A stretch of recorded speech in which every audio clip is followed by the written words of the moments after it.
మన కథోలిక శ్రీసభ యావత్ ప్రపంచానికి 2007 జూన్ 24వ తారీఖున బ్రదర్ జోసెఫ్ తంబి గారిని దైవ సేవకుడిగా ప్రకటించింది. బ్రదర్ జోసెఫ్ తంబి గారి యొక్క గొప్పతనం మనకి తెలియాలని దేవుడు బ్రదర్ జోసెఫ్ తంబి గారి పుణ్యక్షేత్రం అని ఆంధ్రప్రదేశ్లో ఉన్న పెదావుటిపల్లిలో తన పుణ్యక్షేత్రాన్ని ఈరోజు మనకి చూపిస్తూ తన జీవిత చరిత్ర గురించి మనకు తెలియాలి అని దేవుడే ఆశపడుతున్నాడు. మన బ్రదర్ జోసెఫ్ తంబి గారి యొక్క జీవిత చరిత్రను మనము తెలుసుకుంటే మనమును ఎంతో కొంత తన జీవితం ద్వారా దేవుడి అడుగుజాడల్లో ఎలా నడవాలో మనకి ఒక పట్టుదలతో ప్రార్థనతో ముందుకు వెళ్ళగలుగుతాము అనే ఒక సదుద్దేశముతో బ్రదర్ జోసెఫ్ తంబి గారి యొక్క చాలా చారిత్రక విషయాలను తెలుసుకొని మీ ముందు ఉంచబోతున్నాను. మరి దేవుడి బిడ్డగా ఎదిగిన బ్రదర్ జోసెఫ్ తంబి గారు ఎవరికి పుట్టారంటే అన్నమ్మాల్ సవారీ ముత్తు అనే దంపతులకు జన్మించున్నాడు. తమిళనాడులో పాండిచ్చేరిలో నవంబర్ 11వ తారీఖు 1890 సంవత్సరంలో జన్మించున్నారు. అయితే తంబి గారు ధనవంతుల కుటుంబానికి చెందినవారు. అదేవిధంగా తంబి గారు పుట్టిన కొన్ని సంవత్సరాలకు దాదాపుగా 7 సంవత్సరాల వయస్సులో ఉన్నప్పుడు తన తల్లి మరణించింది. ఆ తరువాత తన తండ్రి అయిన సవారి ముత్తు గారు ఇంకొక పెళ్ళి చేసుకున్నారు. ఆ సమయంలో సవతి తల్లిగా వచ్చిన వారు మరి తంబి గారిని ఎంతో ఘోరమైన హింసలకు గురి చేసింది అని చరిత్ర చెప్తుంది. అయితే ఆ యొక్క బాధలను భరించలేక ఇంటి నుండి ఈ యొక్క తంబి గారు 7 సంవత్సరాల వయస్సులో వెళ్ళిపోయి ఉన్నారు. ఆ తర్వాత కొన్ని సంవత్సరాలకు పాండిచ్చేరికి తిరిగి వచ్చినప్పుడు ఎంతోమంది ప్రజలు మరి జోసెఫ్ తంబి గారిని గుర్తుపట్టలేనంతగా మారిపోయారు. గడ్డముతో పునీత ఫ్రాన్సిస్ వారు సభకు చెందిన దుస్తులతో అక్కడికి చేరుకున్నారు. అయితే చాలామంది ప్రజలు తంబి గారు మలయాళంలో అనర్గళంగా మాట్లాడడం చూసి కేరళలో ఇన్ని సంవత్సరాలు ఉండి ఉండొచ్చు అని అనుకున్నారు. అయితే రాత్రి సమయంలో తంబి గారు లాటిన్లో మాట్లాడేవారు, ప్రార్థించేవారు అని తన చుట్టూ ఉండేవారు ఎంతోమంది చెప్పుకుంటూ ఉన్నారు. ఆంధ్రప్రదేశ్కి రాకముందు ప్రధానంగా 2 చోట్ల తన సేవలను బ్రదర్ జోసెఫ్ తంబి గారు అందించినట్లు చారిత్రక విషయాల్లో మనకి కనబడుతుంది. మొదటిగా తంజావూరు జిల్లాలో మనత్తిడల్ అనే విచారణ క్రింద మైకాల్పిట్టి గ్రామంలో ఉన్న కథోలికలను ఎంతగానో బలపరిచారు మన తంబి గారు. అయితే ఈ గ్రామంలో పూజలు జరిగేవి కావు. పూజకు వెళ్ళాలంటే మనత్తిడల్ అనే విచారణకి వెళ్ళాల్సి వచ్చేది. అయితే ఈ సమయంలో విచారణ గురువులతో మాట్లాడి పూజలు నిర్వహించేలా తంబి గారు చేశారు. అయితే తంబి గారి కృషి వల్లే ఈ గ్రామంలో పూజలు జరగటం మొదలయ్యాయి అని 1935లో అప్పటి గురువు అప్పటి ఫాదర్గా ఉన్న ఇగ్నసియస్ రాశారు. మొదటి ప్రదేశం తంజావూరు జిల్లా అయితే రెండవ ప్రదేశము 1936లో కుంభకోణం మేత్రాసనంలోని తిరుచునాపల్లి జిల్లాలో ఉన్న కొండ ప్రాంతమైనటువంటి పచ్చమల వద్దకి జోసెఫ్ తంబి గారు చేరుకున్నారు. అయితే అక్కడ ఎవరిని చూసినా అందరూ గిరిజనులే. అయితే గిరిజనులుగా ఉన్న వీరందరూ అనాగరికులుగా తంబి గారికి కనబడ్డారు. అదేవిధంగా వారి జీవిత విధానం కూడా ఎంతో దుర్బలంగా ఉంది. అయితే ఆ సమయంలో తంబి గారు అక్కడ ఆ ప్రదేశంలో గుడిసె వేసుకొని అక్కడ ఉన్న ప్రజలను నాగరికత వైపు అదేవిధంగా దేవుడి వైపు మరల్చడానికి ఎంతగానో ప్రయత్నం చేశారు. అయితే ఈ అనాగరికులుగా ఉన్న ఈ యొక్క ప్రజలకు అక్కడ స్త్రీలు పురుషులు బట్టలు లేకుండా ఉండటం చూచి వారికి దుస్తులను ధరింప చేయడానికి మరి మన జోసెఫ్ తంబి గారు ప్రయత్నించినప్పుడు అక్కడ ఉన్న స్త్రీలు అంగీకరించి దుస్తులను ధరించారు. కానీ పురుషులు ఎంతోమంది విరుద్ధంగా మారి మరి బట్టలు లేకుండా మేము ఉండడమే ఈ యొక్క కొండ ప్రాంతంలో మేము ఏర్పాటు చేసుకున్న ఆ యొక్క నాగరికత, ఇదే మా ఆచారం అని వారు జోసెఫ్ తంబి గారితో ఎదురు తిరిగి మాట్లాడినట్లుగా మనకి కనబడుతుంది. అయితే వారు అలా ఉన్నప్పటికీ ఎంతో ఘోరమైన స్థితిని గుర్తించిన మన జోసెఫ్ తంబి గారు ఈ కొండ ప్రాంతంలోనే ఒక స్థలాన్ని ఏర్పాటు చేసుకొని చర్చిని నిర్మించాలనుకున్నారు. కానీ అప్పట్లో కొందరు గురువులు అక్కడికి వచ్చి పరిస్థితులను చూసి, వారి యొక్క దుస్థితిని చూసి, వారి యొక్క తిరుగుబాటుని చూసి సువార్త ప్రబోధనం ఇక్కడ చాలా కష్టమని చెబుతూ స్థలాన్ని అమ్మివేశారు. ఆ తరువాత తంబి గారు ఆంధ్రప్రదేశ్కి వచ్చారు. ఇక్కడ ఆంధ్రప్రదేశ్లో ఉండాలంటే తెలుగు భాష తప్పనిసరి కాబట్టి అందువల్ల జోసెఫ్ తంబి గారు నెల్లూరు వద్ద ఉన్న బిట్రగుంట చేరి తమిళం మాట్లాడగలిగే వారి దగ్గర ఉండి కొన్ని తెలుగు పదాలను నేర్చుకున్నారు. అయితే 1937లో విజయవాడకి 13 మైళ్ళ దూరంలో ఉన్న కేసరపల్లిలో కనిపించారు. ఆయన రూపాన్ని చూసి క్రైస్తవులు అతనిని పిచ్చివారు అనుకున్నారు. కానీ కాలక్రమేణా అతని క్రియలు చూచి గుర్తిస్తూ గౌరవాన్ని ఇస్తూ ఉండేవారు. అయితే తంబి గారి యొక్క ప్రాముఖ్యమైన గొప్పతనము ఏంటి అంటే తన యొక్క చరిత్రలో హిందువులను అదేవిధంగా కథోలికలను ఎంతోమంది కుటుంబాలను సందర్శించి వారి యొక్క మంచి చెడ్డలను తెలుసుకుంటూ అవుట్పల్లి విచారణకు ఎంతోమందిని దివ్య బలి పూజ యొక్క గొప్పతనం తెలియచేసి వారిని అందరినీ కాలినడకన తీసుకొచ్చేవారండి. అదేవిధంగా పూజలో పాల్గొనేలాగా వారికి చెప్పేవారు, పాల్గొనేలా వారిని చేశారు. అయితే అప్పటి ఫాదర్గా ఉన్న కల్దరారో ప్రజలు ఆ దూర గ్రామాల నుండి దివ్యబలి పూజకు కాలినడకన జోసెఫ్ తంబి గారితో రావడం చూచి ఆశ్చర్యానికి గురై తంబి గారి కృషిని చూచి ఇటలీకి చెందిన ఈ కల్దరారో ఫాదర్ గారు 40 సంవత్సరాలు కృషి చేసి అవుట్పల్లి విచారణను అభివృద్ధి చేశారు. అదేవిధంగా మన ఈ బ్రదర్ తంబి జోసెఫ్ గారు మరి ఆత్మల రక్షణ కోసం చేస్తున్న పట్టుదలను చూసి ఫాదర్ కల్దరారో గారు ఒకనాడు తంబి గారిని అవుట్పల్లిలోనే నివాసాన్ని ఏర్పరచుకొని ఉండమని ప్రాధేయపడినట్లుగా చరిత్ర చెప్తుంది. అయితే తంబి గారు స్థిర నివాసాన్ని ఏర్పరచుకున్న స్థలము, ఆ యొక్క గృహము ఇప్పుడు మనం చూద్దాము. మనము ఇప్పుడు చూస్తున్న ఈ గృహంలో బ్రదర్ జోసెఫ్ తంబి గారు ఎల్లప్పుడూ ప్రార్థనలు చేసుకుంటూ ఉండేవారు. అదేవిధంగా ఇక్కడ మనం కరెక్ట్గా చూస్తే ఇక్కడ ఒక బలిపీఠం లాగా కనపడుతుంది కదా, వారు ఏర్పాటు చేసుకొని ఎల్లవెల్లా దేవుడితో సంభాషిస్తూ ఉండేవారు. అయితే ఈ యొక్క పవిత్రమైన స్థలములో మరి ఈ యొక్క గృహంలో జోసెఫ్ తంబి గారు 7 సంవత్సరాలు ఉన్నట్లుగా మనకి తెలుస్తుంది. ఇంకా కొన్ని గొప్ప విషయాలకు వెళ్తే ఇక్కడ ఎన్నో అద్భుతాలు జరిగినట్లుగా మనం చూడొచ్చండి. ఇక్కడ మనం చూస్తే ఈ యొక్క ప్రదేశంలో మట్టి కనబడుతుంది కదా, ఈ యొక్క మట్టిని తిన్నవారు విశ్వాసముతో ఎవరైతే తింటారో, విశ్వాసముతో ఎవరైతే నమ్ముతారో ఈ యొక్క స్థలానికి వచ్చిన వారు అందరూ స్వస్థతను పొందుకున్నట్లుగా ఎన్నో విషయాలు, ఎన్నో అద్భుతాలు ఇక్కడ జరిగినట్లుగా చారిత్రక విషయాలు చెప్తున్నాయి. అయితే ముఖ్యంగా ఎంతోమంది సంతానం లేనివారు ఈ మట్టిని తీసుకున్న వారు దంపతులు ఎంతోమందికి సంతానం కలిగినట్లుగా, అదేవిధంగా ఎన్నో రోగాలతో ఎన్నో వ్యాధులతో బాధపడుతున్న ఎంతోమంది ప్రజల గురించి మరి జోసెఫ్ తంబి గారు ప్రార్థించినప్పుడు వారికి స్వస్థతలు జరిగాయి అని మనకి తెలుస్తుంది. అయితే ఇప్పుడు బ్రదర్ జోసెఫ్ తంబి గారు దేవుడి యొక్క కృప వల్ల చేసిన కొన్ని అద్భుతాలు ఇప్పుడు మనం చూద్దాము. అవుట్పల్లిలో ఒక హిందూ కుటుంబము, బోయపాటి కుటుంబము.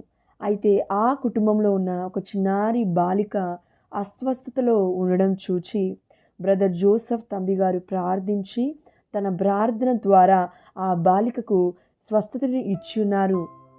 ఆ బాలికకు స్వస్థత ఇచ్చినప్పటి నుండి ఆ యొక్క హిందూ కుటుంబము బ్రదర్ జోసెఫ్ తంబి గారిని ఒక ఆత్మీయ కుటుంబ సభ్యుడిగా ఎంతో ఆదరణ చూపించేవారు. అయితే మన బ్రదర్ జోసెఫ్ తంబి గారికి కూడా ఎంతో ఇష్టమైన కుటుంబము ఈ యొక్క ఆధ్యాత్మిక కుటుంబము. అయితే కొన్ని రోజులు గడిచిన తరువాత ఒక గొప్ప అద్భుతం జరిగిందండి. అదేంటంటే బోయపాటి ఫ్రాన్సిస్ క్లారమ్మకు సంతానం ఉంది, కానీ మగ సంతానం లేదు. అప్పుడు వారు జోసెఫ్ తంబి గారిని అడిగినప్పుడు జోసెఫ్ తంబి గారు ప్రార్థించారు. అయితే ఆ ప్రార్థనను విన్న దేవుడు క్లారమ్మ ఫ్రాన్సిస్లకు ఒక మగ సంతానాన్ని దయచేసి ఉన్నారు. ఇక్కడ మనకొకటి గుర్తు రావాలండి. అదేంటంటే పరిశుద్ధమైన గ్రంథంలో దేవుడు చెప్పిన విధంగా యాకోబు రాసిన లేఖ 5వ అధ్యాయము 16వ వచనము, నీతిమంతుని ప్రార్థన మహాశక్తివంతమైనది. అయితే మన ఈ జోసెఫ్ తంబి గారు ఎంతో గొప్ప నీతిమంతుడు అని మనకు అర్థమవుతుంది. తను చేస్తున్న ప్రార్థన వల్ల ఎన్నో గొప్ప అద్భుతాలు జరగడం వల్ల. ఇంకో అద్భుతమైన విషయం ఏంటంటే అతీతమైన శక్తి, ఒక అద్భుతమైన శక్తి దేవుడి అనుగ్రహం చేత మన బ్రదర్ జోసెఫ్ తంబి గారు కలిగి ఉన్నారు అని హిస్టరీ చెప్తుంది. అదేంటంటే తంబి గారికి ఒకే సమయంలో 2 చోట్ల ఉండే శక్తి. అంటే అదేవిధంగా వారు అనుకున్న వెంటనే అనుకున్న సమయంలో ఒక చోటు నుండి ఇంకొక చోటికి క్షణాలలో చేరుకునే శక్తి దేవుడు ప్రసాదించారు అని తంబి గారు ఫాదర్ జార్జ్కి చెప్పారండి. ఈ అద్భుతాన్ని స్వయంగా చూసిన ఒక ఫాదర్ ఇలా చెప్పినారు. ఒట్లూరులో పనిచేసే ఫాదర్ జార్జ్ గారు ఒకనాడు అవుట్పల్లి చర్చ్కి వచ్చినప్పుడు తంబి గారిని ఆహ్వానించారు. మీరు ఈరోజు తప్పకుండా దయచేసి ఒట్లూరికి రండి, నేను మిమ్మల్ని ఆహ్వానిస్తున్నాను. ఎంతో హృదయపూర్వకంగా ఆహ్వానించేసరికి మన బ్రదర్ జోసెఫ్ తంబి గారు ఒక గొప్ప అద్భుతమైన శక్తిని వారి ముందు ప్రదర్శించినట్లుగా మనకు అర్థమవుతుంది. అదేంటంటే ఆనాడు అవుట్పల్లి నుండి ఒట్లూరికి ఒక్క సమయంలో ఒక రైలు ఉందండి. అయితే ఆ సమయంలో ఫాదర్ జార్జ్ గారు ఆ రైలుని ఎక్కి తన గ్రామానికి ఒట్లూరికి చేరి ఉన్నారు. కానీ అదే సమయానికి అంతకంటే ముందే మన బ్రదర్ జోసెఫ్ తంబి గారు ఫాదర్ వెళ్ళి చూసేసరికి తన ఇంటి ముందే జోసెఫ్ తంబి గారిని చూసి షాక్ అయిపోయారు. అదేంటి, మీరు ఎలా వచ్చారు? ఉన్నది ఒకే రైలు, కానీ నాకంటే ముందే మీరు మా ఇంటి ముందుకు వచ్చినారు, ఇది ఎలా సాధ్యపడింది అని అడిగినప్పుడు బ్రదర్ జోసెఫ్ తంబి గారు ఫాదర్ జార్జ్ గారితో చెప్పిన అతీతమైన అద్భుతమైన ఈ శక్తి నాకు దేవుడు అనుగ్రహించారు అని పేర్కొన్నారు. అయితే ఈ అద్భుతం కూడా పరిశుద్ధమైన గ్రంథంలో రాయబడిందండి. అపోస్తుల కార్యములు 8వ అధ్యాయము 26 నుండి 40 వచనాలు నేను మళ్ళీ చెప్తున్నాను. అపోస్తుల కార్యములు 8వ అధ్యాయము 26వ వచనం నుండి 40 వచనాలు మీరు ఒకసారి చదవండి. అక్కడ ఫిలిప్పు, అదేవిధంగా ఇథియోపియా ఉద్యోగి అని ఉంటుంది. అయితే వీరి యొక్క మధ్యలో ఉన్న సంభాషణ తరువాత ఫిలిప్పి ఎప్పుడైతే ఆ యొక్క ఇథియోపియా ఉద్యోగికి జ్ఞానస్నానం ఇస్తాడో ఆ సమయంలో జరిగిన గొప్ప విషయం ఏంటంటే 38వ వచనం చూడండి. ఆ ఉద్యోగి రథమును ఆపివేయని ఆజ్ఞాపించి తానును ఫిలిప్పును నీటి మడుగులోనికి దిగిరి. అక్కడ ఫిలిప్పు అతనికి జ్ఞానస్నానము ఇచ్చెను. వారు ఆ నీటి మడుగు నుండి బయటకు వచ్చినప్పుడు ప్రభు ఆత్మ ఫిలిప్పును తీసుకొని పోయెను. అయితే పరిశుద్ధమైన గ్రంథంలో చెప్పబడినట్లుగా దేవుడు బ్రదర్ జోసెఫ్ తంబి గారికి ఈ యొక్క అద్భుతమైన గొప్ప శక్తిని ఇచ్చినాడు. ఆనాడు ఏ విధంగా అయితే ఫిలిప్పిని తన ఆత్మ తీసుకొని పోబడిందో, అయితే జోసెఫ్ తంబి గారు ఎక్కడికైనా వెళ్ళాలి అని అనుకున్నప్పుడల్లా ఏదో ఒక శక్తి నన్ను తట్టినట్టు, నన్ను లేపి నన్ను ఒక ప్రదేశంలోకి తీసుకువెళ్తుంది అని జోసెఫ్ తంబి గారు ఫాదర్ జార్జ్ గారికి చెప్పారు. అయితే ఇంకా కొన్ని గొప్ప అద్భుతాలు చూసినట్లయితే మన జోసెఫ్ తంబి గారికి ప్రవచన శక్తి కూడా ఉందండి. అంటే జరగబోయేది కూడా చెప్తూ ఉన్నారు.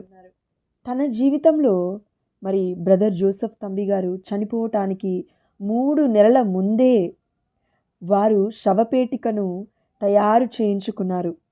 1944వ సంవత్సరంలో చివరి నెలల్లో తన యొక్క శవపేటికను తయారు చేయించుకున్నారు.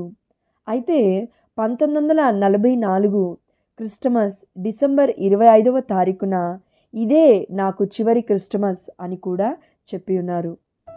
అయితే చివరిగా జనవరి 15వ తారీఖున 1945వ సంవత్సరంలో వారికి ఎంతో ప్రియమైనటువంటి బోయపాటి ఫ్రాన్సిస్ క్లారమ్మల ఇంటికి వెళ్ళారు. అయితే ఫ్రాన్సిస్ గారితో మాట్లాడుతూ ఒక మడత మంచంలో కూర్చున్నారు బ్రదర్ జోసెఫ్ తంబి గారు. సాయంకాలం 4 గంటల తరువాత ఆయన ఆరోగ్యం విషమించి ఆ తరువాత కన్ను మూశారు. అయితే బ్రదర్ జోసెఫ్ గారి యొక్క జీవిత చరిత్ర ఎంత చదివినా తక్కువే అండి. చాలా అంటే చాలా డీటెయిల్స్ ఉన్నాయి. అయితే వారు చేసిన ఎన్నో గొప్ప కార్యాలు, దేవుడి యొక్క నడవడికలో, క్రీస్తుని అనుసరించడంలో ఎప్పుడు నిరసించిపోకుండా దేవుడి యొక్క చిత్తానికి విధేయత చూపించి క్రీస్తుని తన క్రియలలో చూపిస్తూ ఎంతోమంది బిడ్డలకు తన ప్రేమను పంచుతూ అనాథల వాళ్ళను, రోగస్తులను దర్శిస్తూ, అదేవిధంగా వారికి కావాల్సిన సదుపాయాలను ఏర్పరుస్తూ, తన దగ్గర ఉన్న బ్రెడ్ను కూడా తను తినకుండా ఎంతోమంది అనాథలకు పంచినట్లుగా, రోగులకు ఇచ్చినట్లుగా, వారి కోసం గొప్పగా ప్రార్థించినట్లుగా తన యొక్క చరిత్ర చెప్తుంది.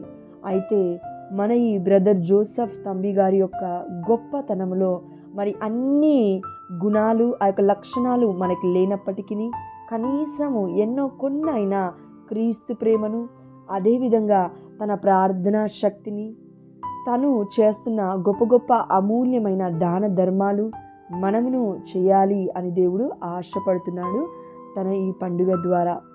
అదేవిధంగా బ్రదర్ జోసెఫ్ తంబి గారి యొక్క మధ్యవర్తిత్వ ప్రార్థన కూడా మనకి ఎంతో సహాయపడుతుందండి. ఎందుకంటే ఇతను ఒక గొప్ప బ్రదర్, అంటే అప్పటికి ఫాదర్గా కంప్లీట్గా మరి దివ్య బలి పూజ చేయనప్పటికీ కూడా దేవుడు తన ప్రణాళిక ప్రకారము బ్రదర్ జోసెఫ్ తంబి గారి యొక్క పుణ్యక్షేత్రము అని ఆంధ్రప్రదేశ్లో ఔటుపల్లిలో ఉన్న గ్రామానికి ఒక గొప్ప చర్చ్ని దేవుడు నిర్మించినాడు. అంటే మనకు అర్థం కావాలి దేవుడి యొక్క ప్రణాళిక బ్రదర్ జోసెఫ్ తంబి గారి పట్ల ఎంత గొప్పగా ఉందో. వారి జీవిత విధానం ద్వారా దేవుడు మనకి గొప్ప విషయాలను తెలియజేయాలని ఆశపడ్డాడు. కాబట్టి ఇప్పటి వరకు మనం ఇంకనూ చూస్తూనే ఉన్నాము. ఎవ్రీ ఇయర్ జనవరి 15వ తారీఖున మనము బ్రదర్ జోసెఫ్ తంబి గారి యొక్క పండుగను ప్రపంచవ్యాప్తంగా కథోలిక శ్రీసభ జరుపుకుంటుంది. అదేవిధంగా మన ఈ కథోలిక శ్రీసభ 2007 జూన్ 24వ తారీఖున జోసెఫ్ తంబి గారిని దైవ సేవకుడిగా ప్రకటించింది. ఒక్కరు ఇద్దరు కాదండి, కథోలిక శ్రీసభే ప్రపంచవ్యాప్తంగా ప్రకటించింది. కాబట్టి ఈరోజు మనందరికీ పండుగ రోజు, మన బ్రదర్ జోసెఫ్ తంబి గారు మరణించిన రోజు. అయితే తను చనిపోక ముందు ఇంకో గొప్ప విషయము దేవుడు చెప్తున్నాడండి. అదేంటంటే యేసు ప్రభుల వారు పొందిన గాయాలు. అయితే తనతో సాన్నిధ్యం కలిగిన ఫాదర్ కల్దరారో గారు, తనతో పాటు ఎంతోమంది గురువులు కూడా ఒక గొప్ప విషయాన్ని తంబి గారిలో చూశారు. అదేంటంటే ప్రతి శుక్రవారం రాత్రి, అంటే పగలు 3 గంటల వేళ తంబి గారు పంచగాయాలను పొందారని పేర్కొన్నారు. అదేవిధంగా ఒక స్థానిక పండుగ జరుగుతున్న సమయంలో 5 గాయాల నుండి తీవ్రమైన రక్తము కారినట్లు, అదేవిధంగా 1940 నుండి 1944 వరకు ఔటుపల్లి విచారణ గురువుగా పనిచేసిన ఫాదర్ పగానీ గారు కూడా తంబి గారి పంచగాయాలు పొందారు అని చెప్పి ఉన్నారు. ప్రతి శుక్రవారం కూడా ఇది జరిగేది అని వారి మాటల ద్వారా తెలియజేసి ఉన్నారు ఈ ప్రపంచానికి. దేవుడి ఏకైక కుమారుడు మన యేసు ప్రభుల వారు. అయితే యేసు ప్రభుల వారిని అనుసరించి క్రీస్తుని తన క్రియలలో చూపిస్తూ, దేవుణ్ణి ఎల్లప్పుడూ ప్రార్థిస్తూ, దేవుడితో ప్రయాణం చేస్తూ, సహవాసం చేస్తూ, దేవుడి గురించి ప్రకటిస్తూ గొప్పగా జీవించున్నారు మన ఈ బ్రదర్ జోసెఫ్ తంబి గారు. అందుకే ఎన్నో గొప్ప అద్భుతాలను చేస్తున్నారు. ఆ యొక్క ప్లేస్ కూడా ఎంతో గొప్ప పుణ్యస్థలంగా పరిగణింపబడుతుంది ఇప్పటికీ కూడా. అందుకే ప్రతి సంవత్సరము జనవరి 15వ తారీఖున అక్కడ ఉన్న ప్రజలు అంగరంగ వైభవంగా జోసెఫ్ తంబి గారి యొక్క పండుగను కొనియాడుతున్నారు. అయితే ఈ చారిత్రక విషయాలు ఎంత తెలుసుకున్నా మనం తక్కువే అండి జోసెఫ్ తంబి గారి గురించి. కాబట్టి మనం గుర్తుపెట్టుకోవాల్సింది ఒకటే ఒకటి, నీతిమంతుడి ప్రార్థన మహాశక్తివంతమైనది అని యాకోబు రాసిన లేఖ 5వ అధ్యాయము 16వ వచనంలో దేవుడు చెప్తున్నాడు. కాబట్టి మనమును ఆ నీతిమంతుడి యొక్క ప్రార్థన సహాయము అర్థిస్తూ, అయ్యా బ్రదర్ జోసెఫ్ తంబి గారా, మా కోసం ప్రార్థించండి, మా కుటుంబం కోసం ప్రార్థించండి. మీ వలె మేము బ్రతకకపోయినా కనీసం మీలో ఉన్న క్రీస్తు ప్రేమను ఇతరులకు పంచుతూ, మీ వలె ప్రార్థిస్తూ, మీ వలె దేవుడితో సహవాసం చేస్తూ, అదేవిధంగా మాకు ఉన్న దాంట్లో కొంతమందికైనా మేము దాన ధర్మాలు చేసే ఒక గొప్ప ఆ యొక్క హృదయాన్ని మాకు దయచేయమని, మీరు పొందిన ఆ యొక్క గాయాలు ఏవైతే ఉన్నాయో వాటిలో మమ్మల్ని దాచుకుంటూ మా కోసం ప్రార్థించమని, మా కుటుంబంలో ఏవైతే కొరతలు ఉన్నాయో వాటి కోసం కూడా మీరు ప్రార్థించి, అదేవిధంగా సంతానం లేకుండా బాధపడుతున్న బిడ్డలందరి కోసం, ఆనాడు ఫ్రాన్సిస్ క్లారమ్మల కోసం మీరు మగ సంతానం కోసం ఏ విధంగా అయితే ప్రార్థించగానే వారికి సంతానం కలిగిందో, అదేవిధంగా సంతానం లేకుండా బాధపడుతున్న ప్రతి బిడ్డ కోసం మీరు ఈ పండుగ రోజున ప్రార్థింపవలసినదిగా మిమ్ము హృదయపూర్వకంగా అర్థిస్తున్నాము. మా కోసం ప్రార్థించండి బ్రదర్ జోసెఫ్ తంబి గారా, తండ్రి యేసుని మా కోసం ప్రార్థించండి అయ్యా అని ఈరోజంతయు మనము బ్రదర్ జోసెఫ్ తంబి గారి యొక్క శ్రమలను, వారు చేసిన గొప్ప అద్భుతాలను, వారు దేవుడి కోసం ప్రయాసపడ్డ విధానాన్ని, దేవుడి కోసం పరితపించిన ఆ యొక్క చిత్తానికి లోబడే మనస్తత్వాన్ని గుర్తు చేసుకుంటూ, బ్రదర్ జోసెఫ్ తంబి గారి యొక్క బాటలలో, మాటలలో, క్రియలలో క్రీస్తును చూపిస్తూ మనమును జీవిద్దాము. మీ అందరికీ బ్రదర్ జోసెఫ్ తంబి గారి యొక్క పండుగ శుభాకాంక్షలు తెలియజేస్తూ, నా కోసం, నా కుటుంబం కోసం మీరును ప్రార్థించండి. అదేవిధంగా నేను మీ కుటుంబాల కోసం ప్రార్థిస్తాను. నాతోనూ నా కుటుంబంతో ఉన్న శాంతి సమాధానము మీతోనూ మీ కుటుంబంతోనూ ఉండునుగాక. ఆమేన్. ఈ వాక్యాన్ని దేవుడు దీవించి మనందరి కుటుంబాలను మెండుగా ఆశీర్వదించునుగాక. ఆమేన్.